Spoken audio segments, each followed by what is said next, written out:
I don't have a problem with squirrels, and as far as I know, they don't have a problem with me. But if you give a squirrel a gun, the entire dynamic changes, and you have to ask yourself, am I safe here?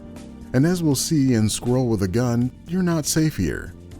Dive into the role of a squirrel who mistakes some kind of top-secret important device as a giant nut, and after a lengthy impromptu tutorial, deep-throats that baby in a single gulp. In the subsequent chaos, a sunglasses-donned agent rushes into the room to remedy the issue, but fumbles his gun, giving you the perfect opportunity to show the world just how dangerous an armed rodent can be. Now you can continue your short tutorial journey in escaping this facility and murdering a few more agents in the process, all while hoarding the hundreds of nuts you can find and even picking up some more big glowing ones that are presumably also top-secret important devices. With some perilous platforming, you'll make your way to the surface and emerge into the blinding majesty of a tiny neighborhood filled with a blend of violent malicious agents looking to shoot in your general direction and regular people just wandering around looking for squirrels to photograph. But none of that is your concern, not while there are giant nuts for you to grab strategically placed in all of the most difficult to access locations imaginable, like this house that's full of lava for no logical reason, or at the top of this gigantic ramp in a skate park that you can only access with an RC car that straddles the delicate line between totally impossible to control and a giant pain in the ass to control. You can even get one of those tasty nuts for spreading your little squirrel legs on a stripper pole for some squirrel-loving fans. Your whole adventure is about gathering nuts both big and small to use in unlocking gun-generating boxes as well as suitcases featuring all of the cosmetics you could ever dream would fit on a tiny squirrel body. You can even make yourself look like a little furry pimp. Some even have special abilities like making you immune to bombs, which comes in handy for this very specific scenario where you have to scamper across a minefield to wrap those tiny paws around a few more nuts.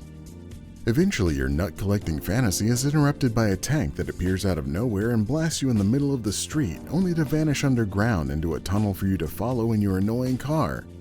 In this subterranean test of your patience, you'll eventually find your way into an arena where you can use all of your squirrel powers and squirrel guns to methodically tear that tank apart while rocking out to a 30-second loop of screamo metal. With your victory, you'll unlock a couple more streets of this nutty neighborhood to explore and chaotically rescue with a pleasant blend of puzzle solving, platforming, and using guns to solve puzzles and platform more effectively.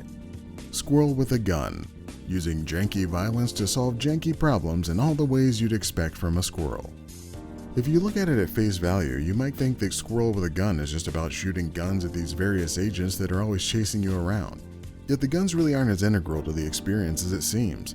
Most of the interesting gameplay is figuring out how to solve the various puzzles and get to the out-of-reach locations to collect the golden nuts that serve as your progression.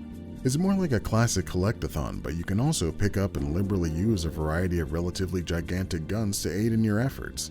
There are some surprisingly interesting processes that you'll follow to accomplish your tasks, like one where you have to shoot progressively tougher basketball shots to make your way into a house, or another where you have to blow up a grill to cook hamburgers for the hungry patrons of a cookout. These can be pretty fulfilling to accomplish, but at the same time, the solutions are often hidden in ways that stall the game.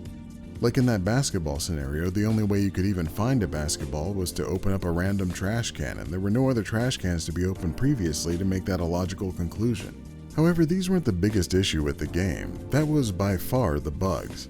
Physics-based games always have a sort of bouncy, broken feel to them, and this is no different. Character models do crazy animations and ragdolls are practically projectiles. But time after time, I would encounter new parts of the game that just didn't feel like they worked right. Whether it was the very loose jumping and movement that made platforming needlessly challenging, or the RC cars and boats that were incredibly difficult to control, it always seemed like the hardest part was getting my character to do what I wanted.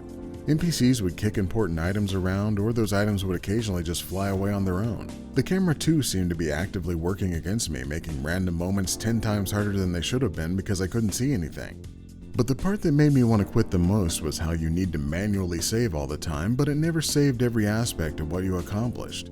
Massive numbers of enemies would respawn, and sometimes triggered events would no longer be triggered.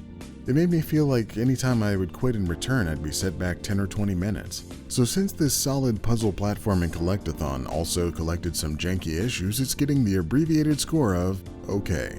If you'd like to see more hot takes, warm satire, and tepid commentary about video games, like this video and check out these other abbreviated reviews.